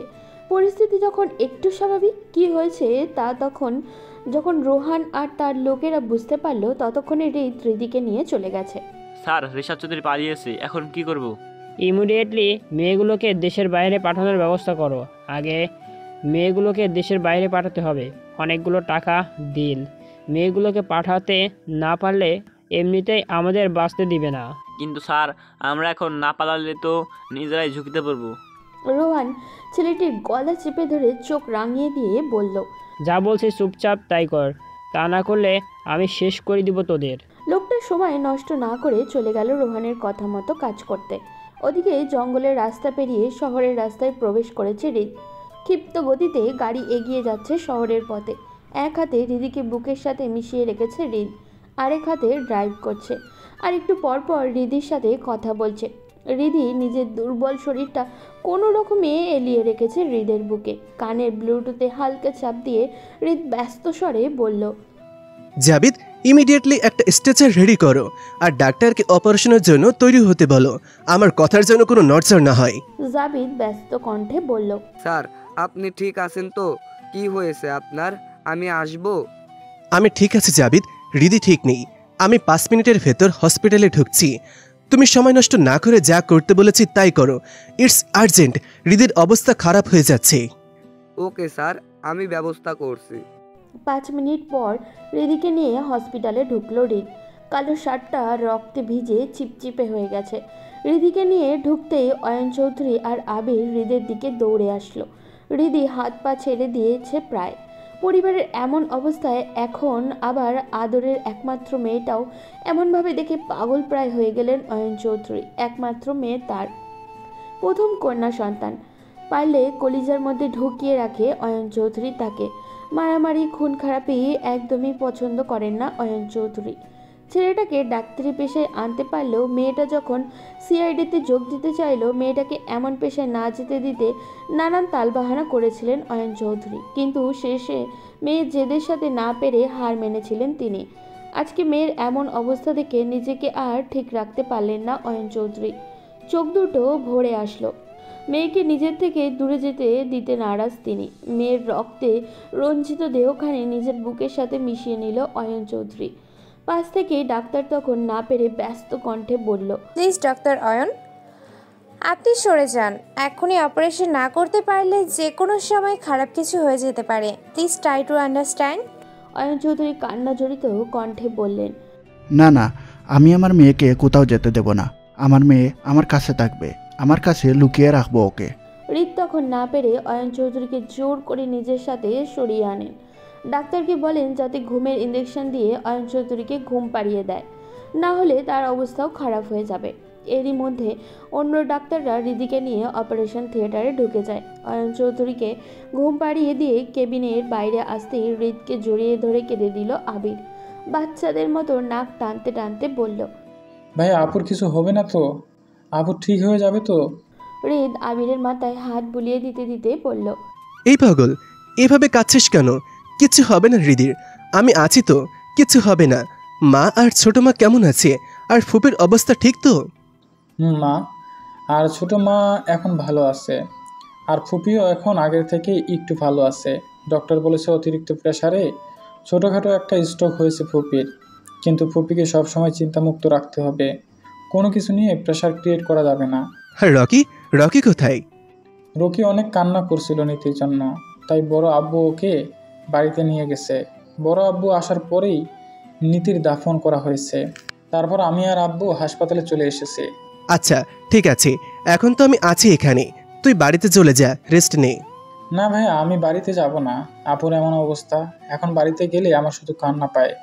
চারিদিকে রক্তের দাগ, সকালের সব ঘটনা শুধু চোখের সামনে ভাসে আমার। আচ্ছা ঠিক আছে, চল চেয়ারে গিয়ে বসি আমরা। চেয়ারে গিয়ে বসার আগেই মাথাটা একটু ঘুরে আসলো হৃদের। ব্যালেন্সলেস হয়ে পড়ে যেতে নিলে হৃদকে ধরে নিল আবির। এ কি ভাইয়া, তোমার মাথার পিছন থেকে তো রক্ত বের হচ্ছে, তোমারও তো ইমিডিয়েটলি ট্রিটমেন্ট দরকার। আবিরকে নিয়ে চেয়ারে বসে হৃদ বলল, ও তেমন কিছু না, তুই চুপ করে বস, আগে হৃদের অপারেশন শেষ হোক। প্লিজ ভাইয়া, এটা কোন ধরনের পাগলামি? তোমার হাত পা কাঁপছে, ধীরে ধীরে দুর্বল হয়ে পড়ছো তুমি। এখনই কাটা জায়গায় সেলাই করতে হবে? আবিরের এমন শাসন দেখে মুচকি হাসলো হৃদ। একটু আগেও বাচ্চাদের মতো কাঁদছিল ছেলেটা, আর এখন বড় ভাইকে শাসন করছে। মনে মনে একটাই প্রার্থনা করলো হৃদ, তার পরিবারের এমন মায়ার বাঁধন যেন সব সময় অটুট থাকে। ফোনের রিংটনে ঘোর কাটলো হৃদের। বাম হাত দিয়ে পকেট থেকে ফোন রিসিভ করে কঠিন স্বরে বলল, হ্যাঁ রাহুল, তোমাকে যে মেয়েগুলোকে রেস্কিউ করতে বলেছিলাম পেরেছো তো? হ্যাঁ স্যার, সব কিছু কমপ্লিট। Okay good. আর সবগুলো অপরাধীকে ধরতে পেরেছো তো? সরি স্যার, কয়েকজনকে ধরেছি, তবে রোহান পালিয়ে গেছে। মানে কি হলো রাহুল? রোহান পালালো কিভাবে? এত কিছুর পর রোহানকে ধরতে পারলে না? একটা কাজ ভালোভাবে হয় না তোমাদের দিয়ে। Sorry sir. ওকে, আমি রোহানের ব্যাপারটা দেখে নিচ্ছি। মেয়েগুলোকে ভালোভাবে নিরাপদে নিজ নিজ বাড়িতে পাঠিয়ে দাও, আর অপরাধীগুলোকে আপাতত বন্দি করে রাখো। আমি নিজ হাতে ওদের যা করার করব। ওকে, রাখছি আমি, বাই। রাত 12টায় অপারেশন শেষ হয়েছে হৃদি। ভোরের দিকে জ্ঞান ফিরেছে তার। হৃদিকে বাইরে থেকে এক নজর দেখেই ছেলেকে চিকিৎসার জন্য জোর করে ডাক্তারের কাছে পাঠিয়ে দেন ইশতিয়াক চৌধুরী। যদিও সে যেতে চায়নি, কিন্তু বাবার চোখ রাঙানির সাথে না পেরে চলে যায় চিকিৎসার জন্য। সকাল 8টা। হৃদির এখন একটু ভালো আছে, কথাও বলতে পারে, তবে মাথাটা কেমন যেন করছে তার। বাম হাত আর পা কেমন অসর হয়ে গেছে তার, মোটা ব্যান্ডেজ করা। শরীরে কেমন যেন অন্যরকম ফিল হচ্ছে তার। পায়ের দিকে কোনো জোর পাচ্ছে না সে। কেবিনে এসে বোনের মাথার কাছে বসেছিল আবির। বোনের সাথে টুকটাক কথা বলছে আর মাথায় হাত বুলিয়ে দিচ্ছে। বোর ফিল করছিল রিধি, তাই সময় কাটানোর জন্য আবিরকে টিভি অন করতে বলল রিধি। টিভি অন করতেই একটা চ্যানেলের খবর দিয়ে হতবাক হয়ে গেল রিধি। সন্ত্রাসীদের হামলায় নিহত চৌধুরী বাড়ির ছোট মেয়ে নীতি চৌধুরী, সেই সাথে চৌধুরী পরিবারের কিছু সদস্যকে ছুরিবিদ্ধ করে এবং গুলি করে জখম করেছে তারা। মৃতপ্রায় অবস্থায় চৌধুরী পরিবারের মেয়ে সিআইডির জুনিয়র ইন্সপেক্টর অরুণিকা চৌধুরী রীতিমাকে তুলে নিয়ে যায় সন্ত্রাসীরা। আপাতত সে ডাক্তারি ট্রিটমেন্টের আওতায় আছে। তার মেডিকেল রিপোর্ট থেকে জানা গেছে তার শরীরে এলএসডি মেডিসিন নামক নেশার ঔষধ পাওয়া গেছে, যা তার মস্তিষ্ককে বিকারগ্রস্ত করে দিয়েছিল। এছাড়াও জানা গেছে তিনি আবারও নিজের পায়ে হয়তো উঠে দাঁড়াতেই পারবে না। এই নিয়ে যথেষ্ট সংশয় প্রকাশ করেছে হসপিটালের ডক্টরসগণ। তাছাড়া নারী পাচারকারী ও ধর্ষণকারী রুহান মির্জার দ্বারা হয়তো ধর্ষণের শিকার হয়েছে অরুণিকা চৌধুরী রীতিমা। এ ব্যাপারে অরুণিকা চৌধুরী রীতিমার মতামতের কোনো গুরুত্ব দিচ্ছে না ডাক্তারগণ, কারণ তাদের ধারণা অরুণিকা চৌধুরী রীতিমা এলএসডি মেডিসিনের জন্য বাস্তবিক চিন্তাভাবনা থেকে বিচ্ছিন্ন ছিল। তাই আপাতত তার রক্তের ডিএনএ নিয়ে টেস্ট করার সিদ্ধান্ত নিয়েছে কর্তৃপক্ষ। অরুণিকা চৌধুরী রীতিমাকে কি এখনও সিআইডি ডিপার্টমেন্টে রাখা হবে? এই নিয়ে জরুরি মিটিং ডেকেছে বোর্ড। নিউজ দেখে প্রায় পাগলের মতো করতে লাগলো রিধি। হাতের ক্যালেন্ডারটা টান দিয়ে খুলে ফেললো। উঠে দাঁড়ানোর চেষ্টা করলো, কিন্তু পারল না। উল্টে পড়ে যেতে নিলে আবির ধরে ফেলে রিধিকে। সে বারবার বলছে, আপু তুই এমন করিস কেন, শান্ত হ তুই। কিন্তু রিধি শুনছে না। এমন সময় শব্দ শুনে কেবিনে প্রবেশ করলেন ইশতিয়াক চৌধুরী আর অয়ন চৌধুরী। তারাও রিধিকে শান্ত হতে বলছে, কিন্তু রিধি এসব কিছুই শুনছে না। সে বারবার বলে চলেছে, আব্বু এসব কি শুনছি আমি? নীতি আর নেই, আমার ছোট্ট বোনটা আর নেই। নীতি আর আমাকে আপু বলে ডাকবে না। ও বড় আব্বু, আমি আর নিজের পায়ে দাঁড়াতে পারবো না। আমি আর আগের মতো উঠে দাঁড়াতে পারবো না। আর এটা কি শুনছি আমি ধর্ষণের শিকার হয়েছি মানে? বিশ্বাস করো, ওই ছেলেটা আমাকে ছুঁতেও পারেনি। আমি তো নিজের ইজ্জত বাঁচাতে লাইফ রিস্ক নিতেও দুইবার ভাবিনি। আর আজ ওরা আমার আত্মসম্মান, আমার পবিত্রতা নিয়ে প্রশ্ন তুলছে। এমন কিছু দেখার চেয়ে তো মারা গেলেও নিজেকে সৌভাগ্যবতী বলে মনে করতাম। এক নাগারে কথাগুলো বলে রিধি ইশতিয়াক চৌধুরী ও রিধিকে শান্ত করতে বলতে লাগলো, মারে তুই শান্ত হ মা, আমরা তোকে বিশ্বাস করি। তুই এসব কথা কানে নিস না। জানিসই তো এসব সাংবাদিকরা তো সামান্য টাকার বিনিময়ে অনেক সময় ফেক নিউজ ছড়ায়। তুই এসব নিয়ে একদম ভাবিস না, তোর শরীর খারাপ হয়ে যাবে। মেয়ের এমন অবস্থা দেখে একজন সিনিয়র ডাক্তারকে নিয়ে কেবিনে আসেন অয়ন চৌধুরী। ডাক্তার রিধিকে শান্ত হতে বলেছে, কিন্তু রিধি শান্ত হতে নারাজ। তখনই কেবিনে প্রবেশ করে এসিপি আকরাম হাসান। সাথে হুড়মুড় করে প্রবেশ করলো কিছু নিউজ রিপোর্টার সহ। সিকিউরিটি গার্ড বারবার তাদের সরিয়ে দিতে চাচ্ছেন, কিন্তু গার্ডরা ব্যর্থ হচ্ছে। তারা অনবরত জিজ্ঞাসা করছে, স্যার অরুণিকা চৌধুরী রীতিমাকে এসবের পরেও কি সিআইডিতে রাখা হবে? উনি তো সোজা হয়ে দাঁড়াতে অবধি পারবে না, এমন গুঞ্জন শোনা যাচ্ছে। যে নিজেকে সন্ত্রাসীদের হাত থেকে রক্ষা করতে পারেনি, সে কি এরকম একটা পদে থাকার যোগ্য? অরুণিকা চৌধুরী রীতিমা কি সত্যিই ধর্ষণের শিকার হয়েছেন? রিধি তখন প্রতিবাদের স্বরে উচ্চ কণ্ঠে বলল, একদম আমার চরিত্র নিয়ে প্রশ্ন তুলবেন না। আর বলতে পারল না রিধি। একজন রিপোর্টার তার কথার মাঝে বাধা দিয়ে বলল, গলাবাজি করলে কি আর সত্যিটা বদলে যাবে? সত্যিটা তো সত্যিই থেকে যাবে, তাই না? আকরাম হাসান তাদের থামিয়ে কিছু বলবে তার আগেই রিধি চিৎকার করে বলল, স্টপ দিস প্লিজ। বোর্ড থেকে কোনো সিদ্ধান্ত নিতে হবে না। আমি অরুণিকা চৌধুরী রীতিমার নিজের সজ্ঞানে বলছি, আমি আর সিআইডিতে কাজ করব না। আমি নিজে এই মুহূর্তে সিআইডি থেকে রিজাইন দেব। আকরাম চৌধুরী তখন রিধিকে থামিয়ে দিতে দিতে বলল, স্টপ রিধি, এসব কি বলছো তুমি? রিধি কান্নাজড়িত কণ্ঠে আকরাম হাসানের হাত ধরে বলল, প্লিজ স্যার, আজ আর অন্তত আমার সিদ্ধান্ত নিয়ে কোনো প্রশ্ন তুলবেন না। আমি শুনতে পারবো না। আমি তো আপনার মেয়ের মতো। প্লিজ আমাকে এ নিয়ে কিছু বলবেন না। কিন্তু রিধি, এরা এদের মন করা নিউজ বানালেই আমাদের শুনতে হবে নাকি? সরি স্যার, যেখানে আমার মান সম্মান নিয়ে প্রশ্ন উঠছে সেখানে আর নয়। ওরা আমার দায়িত্ব, আমার সক্ষমতা নিয়ে প্রশ্ন করছে, আমার চরিত্রে কালিমা লেপে দিতে চাচ্ছে, আর আমি তা কখনো হতে দেব না। আর রইল বাকি ডিএনএ টেস্ট। কোনো ডিএনএ টেস্ট করছি না আমি। এতে যে আমাকে বিশ্বাস করার করুক আর না করার হলে না করুক, আমার কিচ্ছু আসে যায় না। আজ একটু বিশ্বাসের পরীক্ষা হয়ে যাক। আমিও তো দেখি আমার অসময়ে কে কে আমার পাশে থাকে, কে কে কেবল আমার মুখের কথার উপর ভিত্তি করে আমার পাশে দাঁড়ায়, আমাকে বিশ্বাস করে। এরপর শান্ত হলো। বিকেলে হৃদের জ্ঞান ফিরতেই একটা চিঠি পেল। সে পড়তে লাগলো। ভালোবাসা হলো একগুচ্ছ অগোছালো শব্দ, এক রাশ এলোমেলো অনুভূতি। তা যত গোছাতে চাই ততই এলোমেলো হয়ে যাই আমি। ভালোবাসা কখনো গুছিয়ে প্রকাশ করা যায় না। গোছানো শব্দগুচ্ছ কখনো ভালো হতে পারে না, কারণ ভালোবাসার অনুভূতি মানুষকে অগোছালো করে দেয়। আচ্ছা, ভালোবাসলে যে প্রকাশ করতেই হবে এমন কোনো মানে আছে কি? কি জানি, কিন্তু আজ না বলে পারলাম না। আপনাকে আমি ভালোবাসি। হ্যাঁ, আমার ওপর আল্লাহর দেয়া সেই মানুষটা এখন আমার প্রিয় মানুষ, একান্ত খুব আপন। আপনার আমার প্রতি পাগলামি কেয়ার আমাকে ভালোবাসতে বাধ্য করেছে। বনবাসী স্রোতের মতো আপনার ভালোবাসার স্রোতে ভেসে যেতে চেয়েছিলাম খুব নীরবে, কিন্তু নিয়তির করাল থাবায় তা হয়ে উঠল না। হেরে গেলাম আমি নিয়তির কাছে।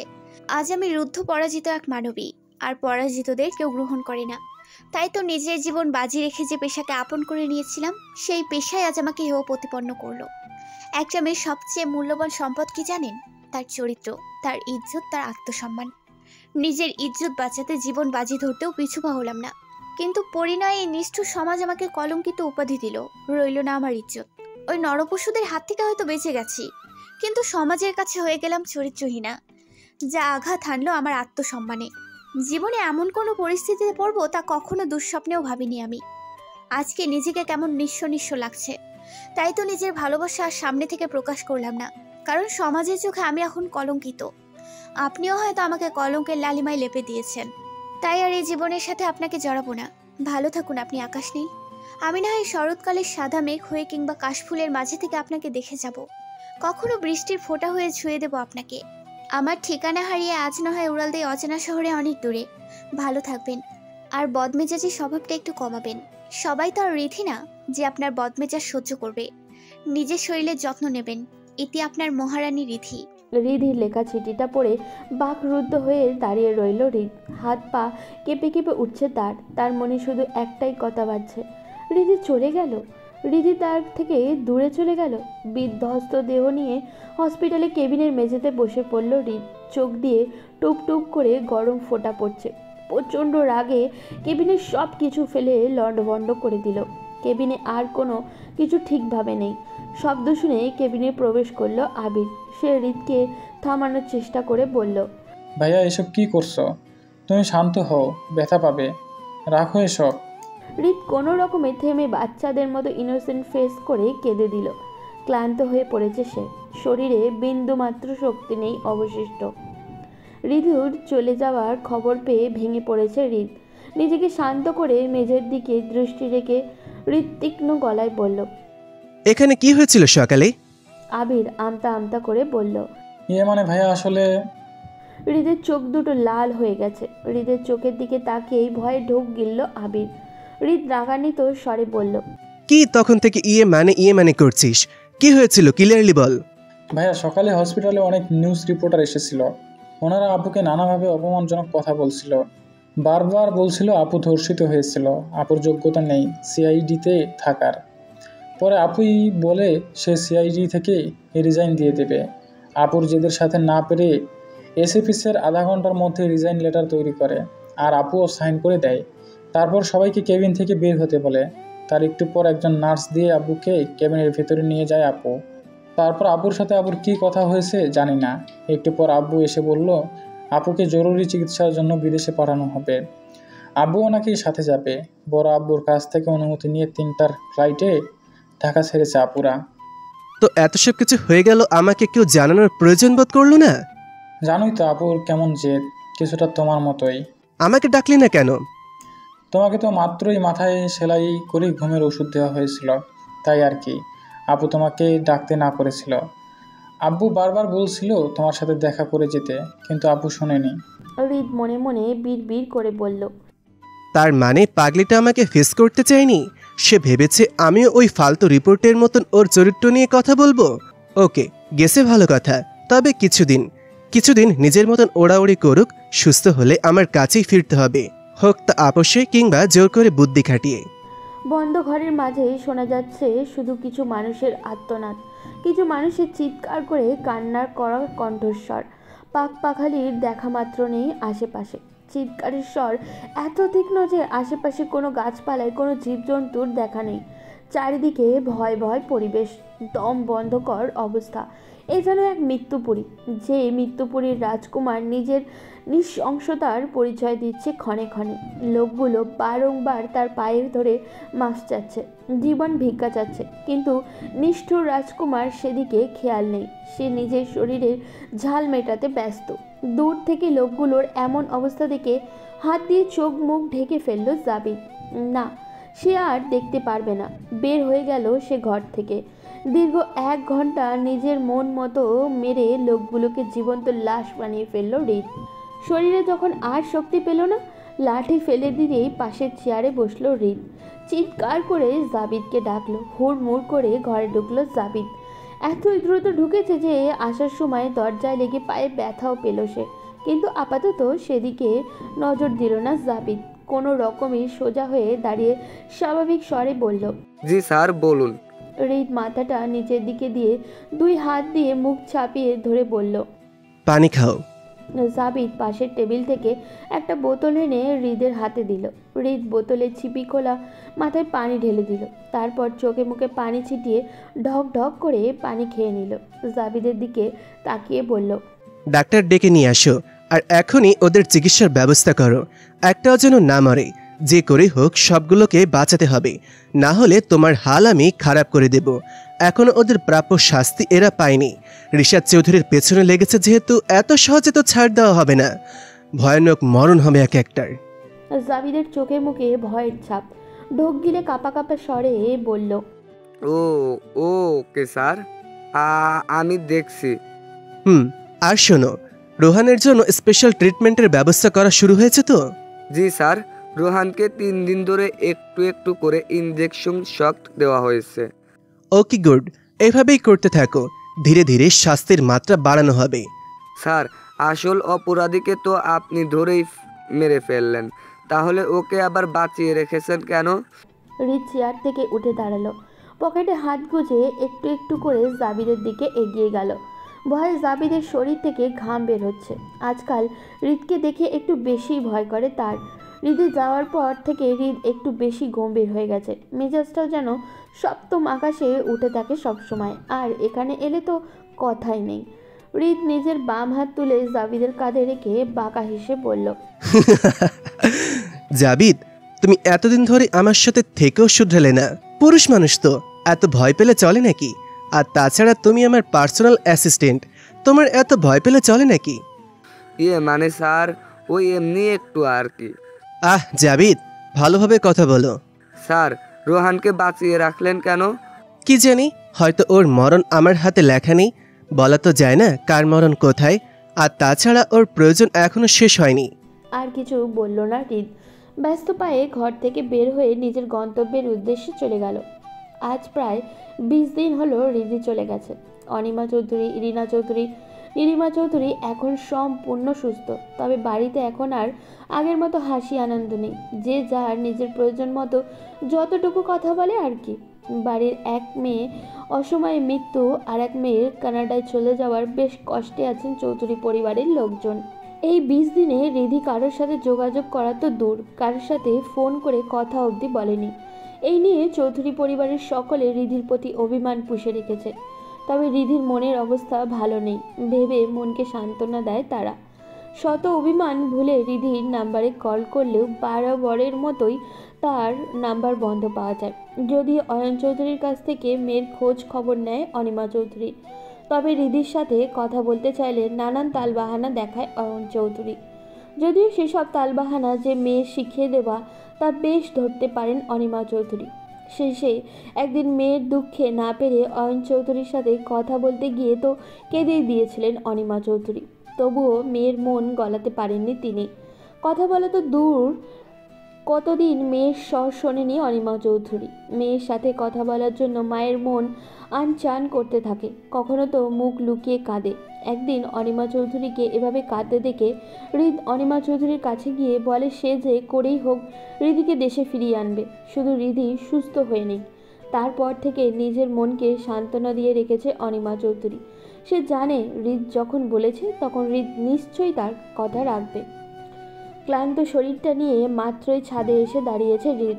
ছাদে আসতেই শীতল ঠান্ডা বাতাস ছুঁয়ে দিল থাকে। বাম দিকে বাগানের দিকে চোখ পড়তেই হৃদির কথা মনে পড়ে গেল তার। বাগানটা হৃদির খুব যত্নের। এখন হৃদিও নেই, ফুলগুলোও আগের মতো সতেজ নেই। দীর্ঘ নিঃশ্বাস ফেলে পকেট থেকে ফোন বের করলো হৃদ। আবারও সেই পরিচিত নাম্বারে ডায়াল করলো, কিন্তু একটি মহিলা বরাবরের মতো কর্কশ গলায় বলে উঠল, আপনি যেই নাম্বারে কল করেছেন তা এই মুহূর্তে বন্ধ আছে, একটু পর আবার ট্রাই করুন, ধন্যবাদ। ব্যর্থ হয়ে ফোনটা পকেটে ঢুকিয়ে নিল হৃদ। দুই হাত ভাঁজ করে রেলিংয়ের সাথে হেলান দিয়ে দাঁড়ালো। বিড় করে বলল, তোর প্রতিটা স্মৃতি আমাকে পোড়ায় হৃদি, প্রতিটা মুহূর্ত আমাকে যন্ত্রণা দেয়। এই বাড়িতে প্রতিটা জিনিসে তোর ছোঁয়া লেগে আছে, কিন্তু তুই নেই এখানে। কেন চলে গেলি তুই? কেন? আমি তো ছিলাম, আমি তো সব ঠিক করে দিতে পারতাম। তুই কেন আমাকে সেই সুযোগ অবধি দিলি না? উল্টে আমাকে ফাঁকি দিয়ে আমার থেকে দূরে চলে গেলি। চোখ মুখ শক্ত করে সোজা হয়ে দাঁড়ালো হৃদ। আপন মনে আকাশের দিকে তাকিয়ে বলল, আমার জীবনে তোর যাওয়া কিংবা তোর অস্তিত্ব লিখব আমি। আমার জীবনে তোর অস্তিত্ব থাকবে কি থাকবে না তা নিয়ে মদ্দার অধিকার তোর নেই। তোর জন্য ভালোবাসা লিখেছি আমি, দরকার হয় ঘৃণাও লিখব আমি।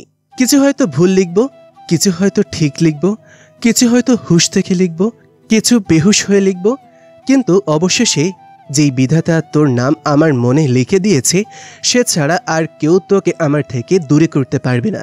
তোর নাম আমার মন থেকে কারো মুছে ফেলার সাধ্য নেই, এমনকি আমারও না। আমি নিঃস্ব তোকে ছাড়া। তোর এই দূরত্ব আমাকে প্রতিনিয়ত যন্ত্রণা দেয়, প্রতিনিয়ত পুড়ে ছারখার করে দেয় আমাকে। আমাকে পোড়ানোর শাস্তি তো তোকে পেতেই হবে। আকাশ দেখতে শেখানো রাজকন্যা, তোমায় ছাড়া আকাশ দেখা বারণ। তুমি যে আমার আকাশ দেখার কারণ, এই জনমের কারণ। কষ্ট হচ্ছে খুব। কেন জানি না। মিস করছো তাকে? নিশ্চুপ কেন? Do you love him? I don't know. তাহলে কষ্ট হচ্ছে কেন? জানি না, আমি জানি না। কান্না করছো কেন? ভেঙে পড়ছো কেন? এটাই তো নিয়তি। মায়া বাড়ালে, তার কথা ভাবলে তোমারই হৃদয় রক্তক্ষরণ হবে। ভাবতে চাই না আমি তাকে, ভাবতে চাই না। তবুও মনে পড়ে প্রতিটি ঘন্টা, প্রতিটি মিনিট, প্রতিটি সেকেন্ড। গেঁথে গেছে সে আমার নিউরনে। না চাইলেও সে আমার মাথায় এসে পড়ে। আর ভালো লাগে না এই দহন। তার মায়ায় পড়ার আগেই আমি ক্ষত বিক্ষত। কিভাবে মুছবো আমি তাকে আমার মাথা থেকে? বলে দাও তুমি, বলে দাও। কি করব আমি? সে কি অনুভব করে যা আমি অনুভব করি, নাকি সবই আমার ভুল ধারণা? ফিরে যাচ্ছ না কেন? যদি সেও ভুল বোঝে, আর সবার মতো যদি সেও আমার চরিত্রে দাগ লাগিয়ে দেয়, আমাকে ভুল বোঝে, তখন কি করব আমি? তার চোখে তাচ্ছিল্য দেখার সাধ্য আমার নেই। তাই তো দূরে সরে এসেছি, অনেক দূরে। তুমি কি নিশ্চিত তুমি তার থেকে দূরে সরে এসেছো? মানে কিছুই না। যে তোমার মাঝেই বসবাস করে, প্রকৃতপক্ষে তুমি যার অস্তিত্ব, তাকে কিভাবে ভুলবে? তার প্রতিটা নিঃশ্বাস তোমার মনে গেঁথে গেছে। তোমার প্রতিটা হৃদস্পন্দন তার গান গায়, তোমার প্রতিটা পদক্ষেপ তার প্রতীক্ষা করে। নিঃস্ব তুমি তাকে ছাড়া। পাগল প্রায় অবস্থা তোমার। সামান্য পথের দূরত্ব এইসব হার মানাবে কেমন করে? সে এখন তোমার নিঃশ্বাসে বাস করে। তাকে কিভাবে নিজে থেকে বিচ্ছিন্ন করবে? তুমি যে জড়িয়ে গেছো তার নেশায়, এটা যত তাড়াতাড়ি বুঝতে পারবে ততই মঙ্গল। কি বলছো তুমি এসব? না, তেমন কিছুই না। আসলে ওনার কাছে ছিলাম, তাই কিছুদিন একটু মায়ায় পড়েছিলাম। এখন তো দূরে আছি, সব ঠিক হয়ে যাবে। আমি জানি সব ঠিক হয়ে যাবে। ভোকাম তুমি। দূরে এসে যে তার সাথে আরও জড়িয়ে পড়েছো, সেই দিকে খেয়াল আছে কি তোমার? তবে সেও আমাকে অনুভব করে। সেও কি পড়ে আমার জন্য? কি হলো? কোথায় গেলে? উত্তর দিয়ে যাও, উত্তর দিয়ে যাও। এভাবে হারিয়ে যেও না। চিৎকার দিয়ে কেঁপে উঠল রিধি। পাশের টেবিলের ফুলদানিটা ছুঁড়ে মারল আয়নায়, ভেঙে চুরমার হয়ে গেল আয়না। শব্দ শুনে দৌড়ে মেয়ের ঘরে আসলেন অয়ন চৌধুরী। লাইট জ্বালাতেই দেখতে পেলেন মেয়ে ঘেমে নিয়ে একাকার হয়ে গেছে। এসেই এসির পাওয়ার বাড়িয়ে দিলেন। গ্লাসে পানি ভরে খাইয়ে দিলেন রিধিকে। তারপর মেয়ের মাথাটা নিজের কোলে রেখে হাত বুলিয়ে দিতে লাগলেন। শান্ত হলো রিদি। হাত বুলিয়ে দিতে দিতে অয়ন চৌধুরী বললেন, কিরে মা, ভয় পেয়েছিস? রিদি মাথা নাড়িয়ে না করল। তাহলে খারাপ কোনো স্বপ্ন দেখেছিস? রিদি এবারেও মাথা নাড়িয়ে না করল। রিদির মুখটা ফ্যাকাশে হয়ে গেছে প্রায়। মেয়ের মুখটা দেখে বাবারও মন ধক করে উঠল। চোখ থেকে চশমা খুলতেই অশ্রুকণা ঝরে পড়ল চোখ থেকে। বাবাকে কাঁদতে দেখে রিদি হাত বাড়িয়ে বাবার চোখের পানি মুছে দিল। জড়ানো কণ্ঠে বলল, কি হয়েছে আব্বু, কাঁদছো কেন তুমি? মারে, তুই আমার একটা মাত্র মেয়ে, আমাদের প্রথম সন্তান, একমাত্র রাজকন্যা তুই। তোর এক কথায় আমি আমার ডাক্তারি, তোর মা, পরিবার সবাইকে রেখে চলে এসেছি শুধু তোর মুখে হাসি দেখার জন্য, তোকে সুস্থ করার জন্য। কিন্তু আমি বেশ কিছুদিন ধরে দেখছি তুই কিছু নিয়ে ডিপ্রেশনে বকছিস। তুই ভালো নেই, তোর চোখ মুখ কেমন হয়ে গেছে। কি হয়েছে মা? তোকে জিজ্ঞেস করলেও কিছু বলিস না। তোর মুখে হাসি দেখার জন্য আমি এত কিছু করেছি, কিন্তু সেই হাসি হাসি মুখটা যেন উড়ে গেছে। শান্ত হয়ে বাবার কথা শুনছিল রিদি। খানিক থেমে অয়ন চৌধুরী আবারও বললেন, মারে, তুই আবার আগের মতো হয়ে জানা, সব সময় হাসি খুশি থাক। তোর হাসি মুখটা না দেখলে যে আমার খুব কষ্ট হয়। হৃদ প্রতিদিন কল করে, এমনকি তোর মা সহ সবাই আমাকে প্রতিদিন কল করে, কিন্তু তুই কারো সাথে কথা বলিস না। তোর মা তো সেদিন কান্না করে দিয়েছিল তোর সাথে কথা বলার জন্য, তবুও তুই কথা বললি না। কেন এমন করছিস মা? কেন নিজেকে এভাবে সকলের থেকে গুটিয়ে নিচ্ছিস? প্লিজ আগের হৃদি হয়ে জানা মা। বাবার মনের এমন কষ্টের কথা শুনে বাবাকে শক্ত করে জড়িয়ে ধরল রিদিক। তার নাক মুখ দিয়ে গরম নিঃশ্বাস বের হচ্ছে। অয়ন চৌধুরী মেয়ের মাথায় হাত বুলিয়ে দিতে দিতে বললেন, অনেক রাত হয়েছে মা, তোকে এখন ঘুমাতে হবে। ডাক্তার বলেছে সকাল সকাল উঠে হাঁটার চেষ্টা করতে, আর সকালে উঠতে হলে তো আগে ঘুমাতে হবে। রিদিকে রেখে অয়ন চৌধুরী যখন চলে যাবে, রিদি তখন আব্বু বলে কেঁদে দিল। মেয়ের কাছে আবার এসে বসলেন অয়ন চৌধুরী। অয়ন চৌধুরী এসে বসতেই রিদি কান্না করতে করতে বলল, আমি বুঝতে পারিনি আব্বু, আমার জন্য তোমরা এত কষ্ট পাচ্ছ। সত্যি অনেক বড় ভুল হয়ে গেছে আমার। আমি আবার আগের মতো স্বাভাবিক হওয়ার চেষ্টা করব। মুচকি হেসে মেয়ের মাথায় চুমু খেয়ে চলে গেলেন অয়ন চৌধুরী। মেয়েটা তার এখনো অবুঝ, একটু কিছু বললেই হলো রেগে মেগে একাকার। সেই ছোট্ট রিধি এখন অভিমানে গাল ফুলায়। বাবা মায়ের কাছে যে সন্তান কখনো বড় হয় না। কেটে গেছে আরও 10 দিন। রিধি এখন আগের থেকে অনেক সুস্থ, 2-1 পা করে একদম ফেলার চেষ্টাও করে সে। পরিবারের সকলের সাথেও বেশ স্বাভাবিক হয়ে গেছে, আগের মতো এড়িয়ে চলে না। স্বভাবসুলভ হাসি মুখেই সকলের সাথে কথা বলে। তবে হৃদের সাথে এখনও কথা হয়নি তার। কিছুটা অভিমান ও পুষে রেখেছে। প্রথম কিছুদিন তাকে কল করেছিল, কিন্তু সে ধরেনি। কই, এখন তো আর তাকে কল করা হয় না। বাবার কাছ থেকেই যা খোঁজ নেয়ার নেয়। আমার সাথে কথা বলার জন্য আগের মতো জোর করে না, একটুও ভালোবাসে না আমাকে। এত তাড়াতাড়ি হাল ছেড়ে দিল। বুঝি সব বুঝি। নিশ্চিত নতুন আরেকটা ধরেছে, তাই আমাকে এখন আর ভালো লাগে না। ইগনোর করে। ধুর, যা ইচ্ছে করুক, আমার কি? আমি বা এইসব ভাবছি কেন? না, আর ভাববো না। শেষের কথাগুলো ফোনের দিকে তাকিয়ে বিড় করে বলল রিধি। ড্রাইভিং সিটে বসে গাড়ি চালাচ্ছে রিদ। পাশেই বসে আছে জাবিদ।